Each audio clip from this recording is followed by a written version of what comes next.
Hey guys, it is the IT Collector, your buddy, your pal, and today is another review of Todd McFarlane's DC Universe. Except today, it is going to be specifically about Devastator, or Batman Earth 1, that is labeled on the box. I'm not huge into comics, I'm more into the movies and some of the cartoons when I grew up, but I do know about Devastator. Pretty awesome villain. So I was excited to pick him up and wanting to do a review on him because of his bulkiness. I kind of like the bigger figures, the bulkiness type of figures. For example, in Marvel, I like the Hulk or the Hulkbuster or Thanos, one of those guys. Nice big characters. Anywho, back to this. So this is the figure right here, and this is the box. If you look at the box, it shows Devastator. In one of his, I believe they say it's Dark Knight Metal Comics 2017. So that's what that graphic or picture is from. So looks pretty cool, nice grimacing artwork of him. Obviously, if you haven't collected these already, there's not too much to the box. They just say other characters on the that are part of the line as well. But now that I have them out of the box, we're gonna do some close-ups and comparisons so you can see how much of a devastator this guy is. So without further ado, let's take a look. So let's take a closer look at Devastator since I have him out of the box, and you can see the detail Todd did on his face. Pretty awesome, very good detail or likeness to the character. I love all of this texture on the armor. This is a little bit rubbery, so it is flexible, so it won't break too easy. One thing that's pretty cool besides the head turning is, if you don't know already, his jaw does open, so you can have him screaming when he's about to beat down Superman. But yeah, pretty awesome. You see the spikes on the hand, the nice big fist. One thing I noticed comparing to, for example, since this is kind of a larger figure, it I don't know, it could be considered like a deluxe figure, but it doesn't come with any accessories except for the standard, what do you call it, the standard base that's included in the box, which you see right there in the black, and they all come with the trading card, which is the just a smaller version of this picture here, which is pretty cool, pretty awesome. Very good artwork, if to give you a little bit more detail as before.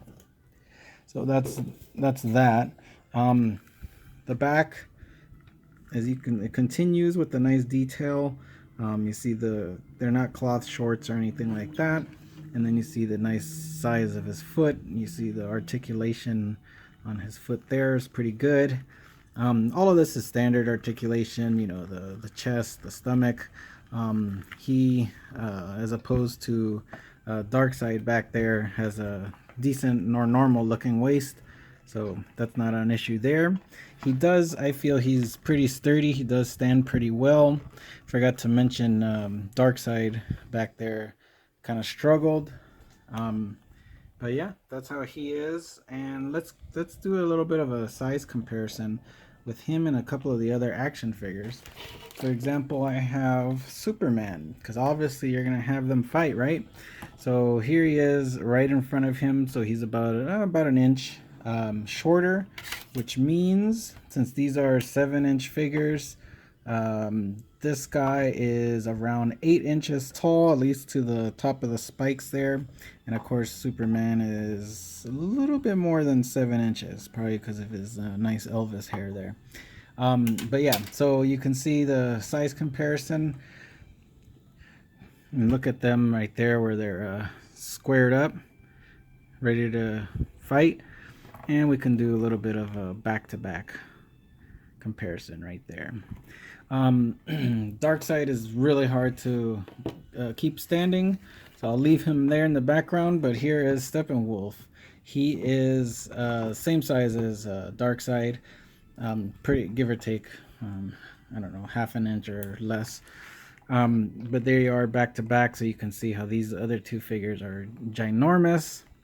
But this guy, he's very solid and heavy, pretty heavy for what he is. But I do like the size of him and the thickness. That's what makes him pretty cool. And let's just see how he looks with the Flash running away from him or running towards him to smack him across the side of the head. So whatever floats your boat. Let's have him running away. I would if I saw him coming, and there you see the size. So pretty cool. Really like the figure. Well done. And I can't wait to get it in the display case, especially once I kick out the Simpsons back there. But it is what it is till then. And so yeah. So there you go. There's a closer look at Devastator, and pretty awesome figure. Like I mentioned, I love the bulkiness, the detail that they put on, like the type of skin or his armor, if you will, was a very job well done. And he just looks grimacing and evil, which is I don't know. Maybe I've always liked the bad guys or the villains, but I think it's pretty awesome. Perfect addition to the collection. As you saw how it compares with other figures in the line and all the size difference. So he's only about an inch bigger, as I mentioned, than the regular 7-inch figures. But it's a must-have if you're a DC fan, Superman fan. So yeah, pretty awesome. I hope you enjoyed this review. And please make sure you subscribe, because when you do, you'll see that I collect a lot more DC stuff. Not just DC. If you're like me, you might be able, you might collect Marvel as well. So I have Marvel Select, Marvel Legends. Not only that, I have tons of Simpsons stuff, Ghostbusters, Back to the Future, a lot of stuff from the 80s, 90s, Ninja Turtles, what else? Predator, Terminator. So make sure you subscribe and check all that stuff out. I collect all types of things, so make sure you subscribe. And lastly, continue to collect and stay collecting, my friends.